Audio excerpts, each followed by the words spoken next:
clearly the focal point for the summer's rugby will be the British and Irish Lions tour to South Africa, but it also therefore means the national teams have got their own tours.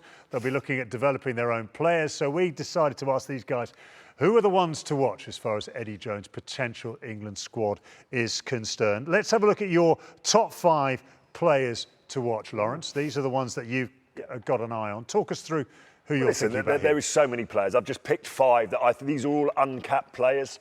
But Eddie Jones and John Mitchell, the England coaches, took under-20 training the other day, and they said to all the players in a huddle, any of you could be playing in the next World Cup, in the same way as Sam Underhill and Tom Curry 4 years ago were uncapped, were taken to Argentina. They are now well established in the England team. Eddie Jones has got a whole choice of players to choose from, and some of these guys, Freddie Stewart, I think, has had an outstanding season for the Tigers at fullback. Marcus Smith, we know about. Ugo's going to talk about him shortly, but he's just been one of the standout players. Ben Curry, I mean, how about him? I mean, he's had a sit back. He's twin brother of Tom, only 22 years of age.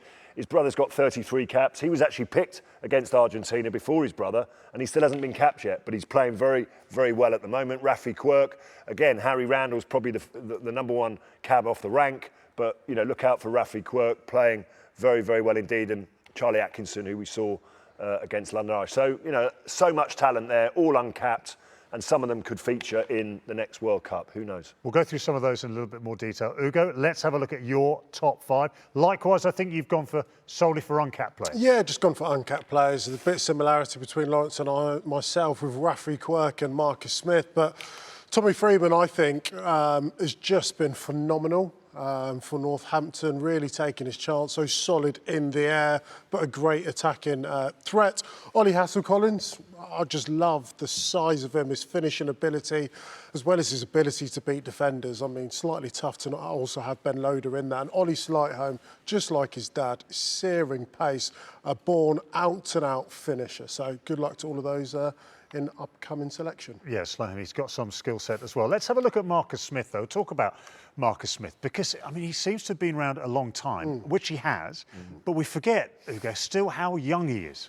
Yeah, I know. He was kind of on Eddie Jones's radar in 2015 whilst he was playing at Brighton College. And I think since then, he's really had to learn at the deep end at Harlequins. They always haven't been on the front foot. It's the first time they qualified for the playoffs since 2014. To consider a man of his young age has already played over 100 games, and he's a proper leader within that team.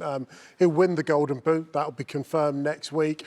He's had some unbelievable magic moments this season, but that element of maturity and control, that's one of the standout qualities which he's absolutely going to need in the international arena. So I hope that he gets selected, I hope he gets the start, and I hope he gets put into that leadership role to drive this team forward. Yeah, it's noticeable when we talk to him, invariably are following a man of the match performance at a game. He's incredibly mature. He's very, very strong. He knows exactly what he wants from his team. So let's focus on some of the players that you've picked. Ugo, let's start with you. Olly Hassell-Collins. Why him? He's brilliant. I think he's really blossomed in the way in which London Irish try and play. In fact, he's become a focal point for them just because of how dangerous he is with the ball, whether it's setting up people for tries or scoring them himself. You can see they try and bring him off his wing, but the way in which he's busting through defenders, he's running through grown men in the Premiership, one of the most attritional leagues in the world. He is an outstanding player that is playing some wonderful rugby. Eddie Jones just said it last week. He's looking for wingers and centres, and I wouldn't look much further beyond him. OK, we've got at Sea of Gold. He's saying Ben Curry. He's on your list. Yeah, I mean, listen, obviously we know twin brother of Tom Curry has been a huge talent for many, many years. Has struggled a little bit with injuries. Eddie Jones took both Curry brothers, obviously, to Argentina 4 years ago. Ben was picked in that side, picked up a shoulder injury, and then really, really struggled to get back. But it's often the case where one twin seems to sort of develop a bit quicker than the other.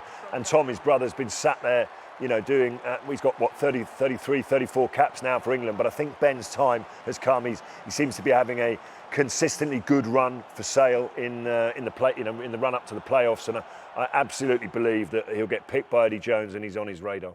At the Sam Norris is saying Nick Ezekwe needs another chance in England shirt. To be fair to you guys, you're picking players who have not yet been capped by England, so I'm sure Nick Ezekwe would have been in your thinking. Ugo, Olly Slightholme, I mean, he has been electric.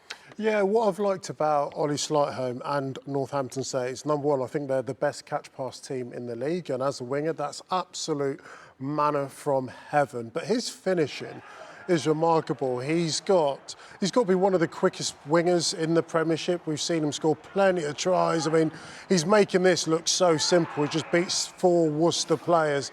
But the other part is just his little bits of skill, which you mentioned. His chip chase, I mean, I wonder how many tries he scored from that this season, but he absolutely nails that. I like his all-round game, because that's what you need if you want to play international rugby.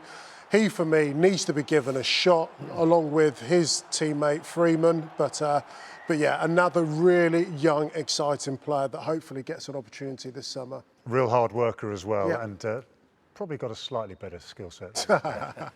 Maybe. Sorry, John. Raffi Quirk, what do you like about this guy, Lawrence? Well, this is maybe a longer burn. You know, I mean, there's guys like Harry Randall who are probably slightly further ahead in the pecking order, still uncapped as well. But this kid's only 19. He's played age grade football for England, and I think he's clearly going to be learning from a world champion and so many good players. Physically he's going to be on the front foot. Look at that. He certainly doesn't mess around there.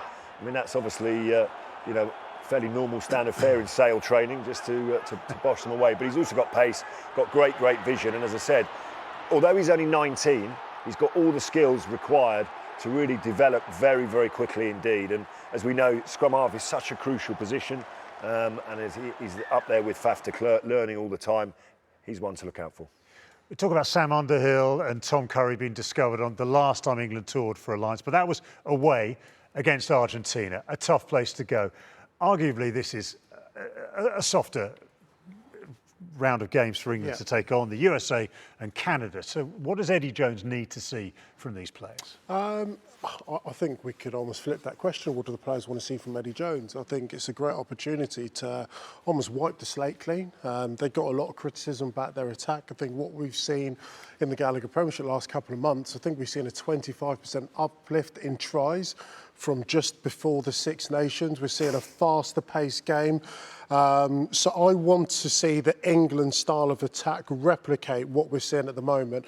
Eddie Jones said last week that they're trying to get ahead of the trend. They think there's going to be significant quick ball and a better attacking game come the next World Cup. So that philosophy, and with some of the players that Lawrence and I have mentioned, that absolutely suits them. So it's a great opportunity, and with, 20 matches to go before the World Cup, you've not got a lot of games to be just testing and trying players. So it's a great opportunity to have a look, see who could potentially infiltrate their way into that core England setup when the Lions return for the autumn internationals. 20 games isn't a lot, is it, Lawrence? And Eddie Jones is our guest on Rugby Tonight next weekend. He's going to be the backs coach for this England for this England tour. So there's pressure on him.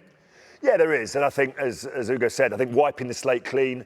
The hallmarks of all good England sides over many years: strong set piece, strong physical domination. But they do need to develop their attacking game, and I'm sure that's what Eddie will be looking to do over the next 12 months.